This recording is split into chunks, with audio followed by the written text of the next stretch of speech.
Hello गुटेन मोर्गेन। म चाहिँ बिहान बिहानै उठेर यस्तो हरियाली मौसममा बसेर पढ्दैछु। हजुरहरूले पनि हिजोको जर्मनको फर्स्ट क्लास पढ्नुभयो होला भन्ने मैले आशा राखेको छु।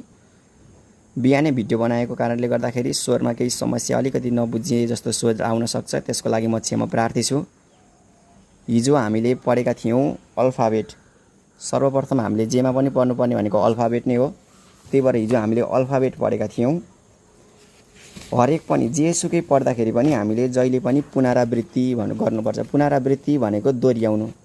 त्यसै कारणले गरेर आज हामी पनि हिजो हामीले पढेको अल्फाबेटलाई दोहोऱ्याएर फेरि एकचोटि सुरुमा पढ्नेछौँ। त्यस पछाडि हाम्रो डे 2 क्लास सुरु हुन्छ र हाम्रो हिजोको फर्स्ट क्लासको अल्फाबेट अब हामी पढ्नेछौँ।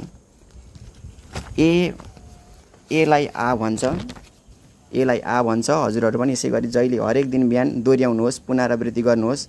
एलाई आ भन्छ, बीलाई बे भन्छ, सीलाई चे भन्छ, डीलाई डे भन्छ, ईलाई ए भन्छ, एफलाई एफ भन्छ, जीलाई गे भन्छ, एचलाई हा भन्छ, आईलाई ई भन्छ, जेलाई यट भन्छ, केलाई का भन्छ, एलएमएनओ यतिलाई त्यही भन्छ। जसरी इङ्ग्लिसमा हामीले उच्चारण गर्छौँ त्यही नै हुन्छ।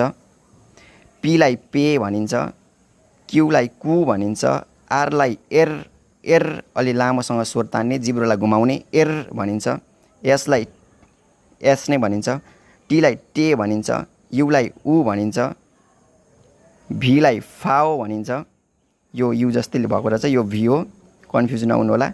फाओ भनिन्छ, डब्लुलाई वे भनिन्छ, एक्सलाई एक्स भनिन्छ, वाईलाई इप्सुलन भनिन्छ, जेडलाई चेट भनिन्छ।